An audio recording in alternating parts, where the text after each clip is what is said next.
सोचो, अगर तुम्हें बताया जाए कि क़यामत से पहले अल्लाह ने तुम्हें सिर्फ 30 दिन दिए हैं, तो तुम क्या करोगे? रमज़ान, शायद यही वो 30 दिन हैं। रमज़ान इसलिए अहम नहीं कि हम भूखे रहते हैं, रमज़ान इसलिए अहम है कि इस महीने में दिल जिंदा किए जाते हैं और गफलत तोड़ी जाती है। ये वो महीना है जिसमें कुरान नाजिल हुआ, वो कुरान जो क़यामत के दिन या तो हमारे हक़ में गवाही देगा या हमारे खिलाफ।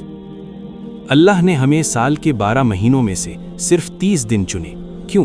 ताकि इंसान अपनी ख्वाहिशात को अपने रब के सामने झुका सके। रमज़ान हमें सिखाता है कि बग़ैर देखे अल्लाह की नाफरमानी न करें, और क़यामत हमें याद दिलाती है कि एक दिन सब कुछ देखा जाएगा।